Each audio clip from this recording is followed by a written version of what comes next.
বিজয় আৰু কি খবৰ আহিছে এই চিকিৎসা ব্যৱস্থাটো কেনে ধৰণৰ হ'ব বা HMPVত আক্ৰান্ত হোৱাৰ লগে লগে কেনে ধৰণৰ সন্মুখত ভয় থাকিব পাৰে কোনখিনি ক্ষেত্ৰত সাৱধানতা অৱলম্বন কৰিব লাগিব বুলি চিকিৎসকে জনাইছে আৰু স্বামী স্ত্ৰী যেহেতু দুয়োগৰাকীতে HMPVত আক্ৰান্ত হৈছে গতিকে বিঅপি পৰা এই ভাইৰাছৰ পৰা নিজকে কেনে ধৰণে ৰক্ষা কৰিব পাৰি চিকিৎসকে কি জনাইছে পাপৰি সাহেব এই কাৰণে আচলতে চিন্তা কৰিবলগীয়া যথেষ্ট নহয় কাৰণ চিকিৎসকৰ সৈতে আমি কথা পাতিছিলো যে সাধাৰণ চৰ্দি বা সাধাৰণ জ্বৰৰ দৰে সেই একেই ভাইৰাছ কাৰণ কোভিডৰ সময়তো আমি এই ধৰণৰ কথা কিছু পাতিছিলো আৰু পুনৰবাৰ আমি চিকিৎসকৰ সৈতে কথা পাতিবলৈ চেষ্টা কৰিছো যে কোনখিনি লোকক আচলতে HMPVত সংক্ৰমিত হোৱাৰ যথেষ্ট চান্সেছ থাকে তেওঁলোকে কৈছে যে শিশুসকল যিসকল 6 বছৰলৈকে যিসকল শিশু আছে সেই শিশুসকল অতি সোনকালে সংক্ৰমিত হয় বা আনহাতে বৃদ্ধ লোকক এই ধৰণে বৰ সোনকালে সংক্ৰমিত হয় গতিকে অসমত তৃতীয়টো HMPVৰ ইতিমধ্যে আক্ৰান্তৰ খবৰ ইতিমধ্যে আহিছে প্ৰথমতে এই ডিব্ৰুগড়ত এটা কণমানি 9মহীয়া এটা কণমানি দেহত ধৰা পৰিছিল HMPV ভাইৰাছ আৰু তাৰ পাছতে গুৱাহাটীৰ এখন ব্যক্তিগত এখন চিকিৎসালয়ত এগৰাকী ৭৫ বছৰীয়া এগৰাকী মহিলা আৰু সেই মহিলাগৰাকীৰ গাত HMPV ভাইৰাছ ইতিমধ্যে সংক্ৰমিত হোৱা বুলি চিকিৎসকে আনুষ্ঠানিকতা কৈছিল তাৰ পাছতে মহিলাগৰাকীৰ স্বামীকো এই ধৰণে ৰখা হৈছিল তেওঁলোকক পৃথকে ৰখা হৈছিল টেষ্ট কৰা হৈছিল আৰু সেই টেষ্টৰ ৰিপৰ্ট ইতিমধ্যে আহিছে আৰু সেই টেষ্টৰ ৰিপৰ্টত ইতিমধ্যে মহিলাগৰাকীৰ স্বামী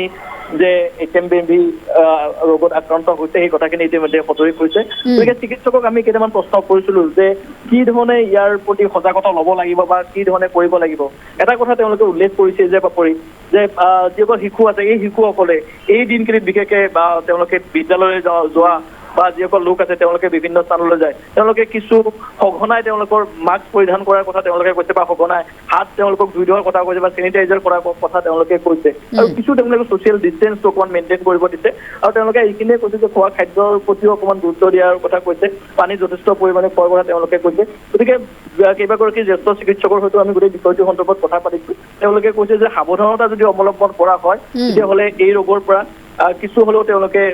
অকণমান হ'লেও তেওঁলোকে হাত সাৰি থাকিব পাৰিব গতিকে সাৱধানতা অৱলম্বন যথেষ্ট কৰিব লাগিব তৃতীয়টো ঘটনা গুৱাহাটীত ইয়াৰ দ্বিতীয়টো অসমত তৃতীয়টো ঘটনা হৈছে তৃতীয়গৰাকী ব্যক্তি ইতিমধ্যে চিনাক্ত হৈছে আৰু ইয়াৰ পাছতে হয়তো গোটেই স্বাস্থ্য মন্ত্ৰালয়ৰ তৰফৰ পৰা বা অসমৰ স্বাস্থ্য বিভাগৰ তৰফৰ পৰা এই ৰোগৰ পৰা কি ধৰণে হাত সাৰি থাকিব পাৰি তাৰ প্ৰতি হয়তো যিসকল চিকিৎসক আছে জ্যেষ্ঠ চিকিৎসক সেই চিকিৎসকসকলেও ক'ব কিন্তু এই মুহূৰ্তত যিটো খবৰ আমাৰ হাতত পৰিছে যে গুৱাহাটীত দ্বিতীয়গৰাকী HMPVত আক্ৰান্ত ৰোগী ইতিমধ্যে চিনাক্ত হৈছে আৰু অসমত এয়া দ্বিতীয়টো ঘটনা ঠিক আছে আপোনাক ধন্যবাদ জনাইছো সবিশেষ তথ্যখিনি জনোৱাৰ বাবে চিকিৎসকৰ ফালৰ পৰা সদৰি কৰা হৈছে যদিও বৰ বিশেষ চিন্তাৰ কাৰণ নাই কিন্তু সাৱধানতা অৱলম্বন কৰাৰ প্ৰয়োজনীয়তা আহি পৰিছে